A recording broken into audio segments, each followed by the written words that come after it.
دے جناب محل جناب گلیاں آ جان تے حضرت امام محمد نے گھوڑے تے سوار تے جناب چہرے تے این کر کے رومال رکھیا ہویا تے جناب یہودیاں نے جدوں ویکھیا نا حضرت امام محمد اون جدے حضرت امام اعظم ابو حنیفہ دے شاگردن ہاں جی حضرت امام محمد نو ویکھ کے یہودی کہن لگے جے غلام محمد ہو جا تے آقا محمد دی کی شان ہونی.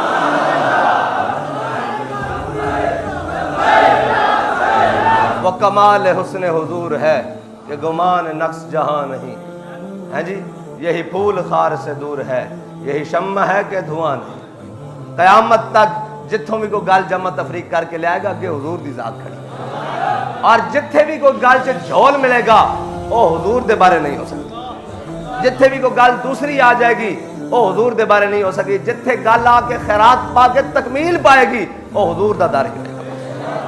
اسے واسطے تا ساری جگہ تو ہٹا کے بابا جی نے امت نو حضور دے در تے لیا. جدو بھی تسی کسی دی مثال دین لگو گے نا, ہاں تیرے غلاموں کا نقش قدم ہے راہ خدا, تیرے غلاموں کا نقش قدم ہے, وہ کیا بہک سکے جو یہ سراغ لے کے چلے. قیامت تک اگر کوئی پا سکتا تو حضور دے در تے جا کے, پھر حضور دے در تے جو آیا اس دے در تے جا کے, ورنہ اور کدھرے نہیں. بندہ تو راضی نہیں نہ ہوندا ہاں جی, سارا کچھ مال ہوندے ہیں, سارے جناب اسباب ہوندے ہیں, پھر بھی رب نہ شکوے ہاں جی. اور تیرے غلاموں کا نقش قدم ہے راہ, سلام اس پر کہ جس کے نام لیوا ہر زمانے میں. اے خلیفہ نا, اے اموی خلیفہ عبد الملک بن مروان ایک دن آیا بیت اللہ شریف طواف کر رہا نا, تینے ایک ویکھیا بڑا نوجوان بڑا خوبصورت خد و قامت والا نوجوان, بڑا وجیہ چہرے والا نوجوان. انہیں دیکھیا طواف کر رہا, لیکن اس دے کپڑے بالکل اس زمانے دے اعتبار نہ بھی کوئی زیادہ اچھے نہیں سن, بڑے تسی کہہ لو کہ خستہ حال سن. تے اس نے طواف کرن تو فارغ ہو کے عبد الملک کہنے لگا اس نوجوان نو, انہیں کہا نوجوان تینوں کوئی شے چاہیے ہوے نا, تینوں کوئی تیری کوئی حاجت ہوے, کوئی سوال ہوے, تینوں کوئی شے چاہیے ہوے تے مینوں دس, میں تیرے واسطے کوئی شے مہیا کراں, تینوں کوئی پیسے شیسے دیاں, کوئی تیرے واسطے کپڑے روٹی دا انتظام کراں تے مینوں دس. تے او نوجوان کہنے لگا اے خلیفہ رب دے گھر کھڑے ہاں سامنے بیت اللہ شریف ہے, مینوں تیرے کولوں منگدیاں حیا آندی رب کولوں. وہ چلا گیا, انہیں بیت اللہ شریف تو باہر چلا گیا عبد الملک. وہ جدو باہر گیا نا تو انہیں سپاہی کھڑا کر دیتا بیت اللہ شریف کے دروازے چ. انہیں کیا بھئی جدو یہ نوجوان باہر نکلے نا تو انہوں میرے کول لے آؤ.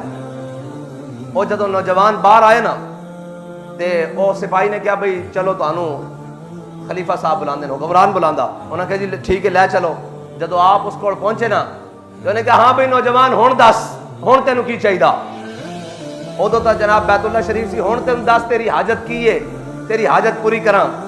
تو نوجوان پتہ کی کہنے لگا, انہیں کہا جناب اے دسو میری حاجت دنیاوی پوری کرو گے یا آخرت دی پوری کرو گے, دنیا دی حاجت پوری کرو گے یا آخرت دی حاجت پوری کرو گے.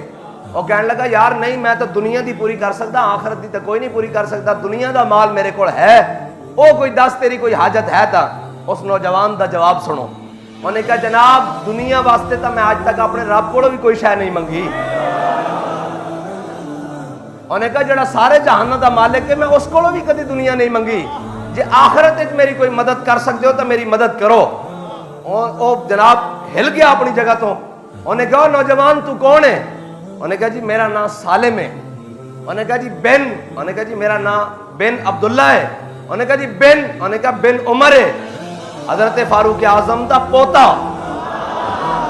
اور پتہ کی کہنے لگا, انہیں کیا جس دا خون تیریاں رگاں میں دوڑ رہا نا, فاروق اعظم فارق حق و باطل امام الہدا, تیغ مسلول شدت پہ لاکھوں سلام.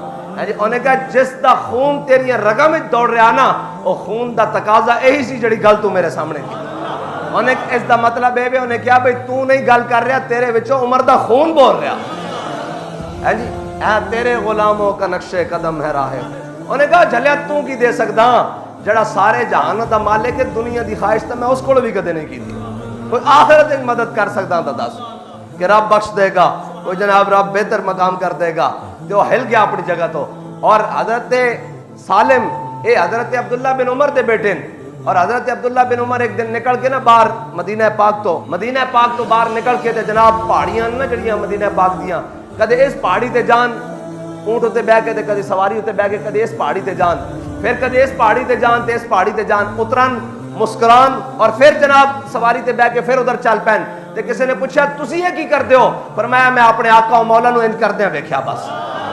فرمایا میں اپنے آقا و مولا نو اس طرح چلدے ہویا ویکھیا, اس طرح سواری تو اتر کے روک کے ویکھدے دیکھیا, پھر مسکراندے دیکھیا. اے میں گل کر دیا نا بھی اے نسبت دی کہ اے ہی گلاں پھر اے جناب اے ہی گلاں تک کے چلدیاں ہیں جی. حضرت فاروق اعظم اپنے زمانہ دور حکومت زمانہ خلافت حضرت فاروق اعظم بیٹھے ہوئے تھے, ایک دیہاتی آپ کو آیا, آپ کھانا کھا رہے سن, ایک دیہاتی آیا اور دیہاتی نے جلدی جلدی لقمے لینے شروع کر دیتے. آپ دے کے گھی پیا سی, ستو پیا سن اور کچھ سامان پیا سی, انہیں نا گھیو چو جلدی جلدی نواڑے لینے شروع کر دیتے. آپ نے فرمایا ہوئے تو کدی گھیو نہیں ویکھیا؟ انہیں کہا جی 1 سال ہو گئی, بڑی مدت تو بعد آج گھیو لبیا, میں تو آڑے نال بیٹھ کے کھا رہا. آپ نے فرمایا اچھا, فرمایا کیڑے علاقے چو آیا؟ فرمایا او دور دراز دا انہیں علاقہ دسیا. حضرت فاروق اعظم نے گھیو انہوں دے دیتا سارا, انہیں جدو کھا لینا حضرت فاروق اعظم نے آئندہ تو بات کر دیتا کہ میری روٹی گھیو نہیں رکھنا. انہوں نے کہا جی کیوں؟ آپ نے فرمایا آج تو بعد عمر گھیو نہیں کھائے گا. آپ نے زیتون دے نال روٹی کھانی شروع کر دی تھی. جدو زیتون نال روٹی کھانی شروع کی تھی تو پیٹ دے اندر آوازاں آن لگ پئیاں. آپ نے فرمایا ہن تو جڑیاں مرضی آوازاں کڈ, جدو تک عمر دی رعایا اندر ہر بندہ گھیو نہیں نہ کھائے گا, وہ تک عمر گھیو نہیں کھائے گا.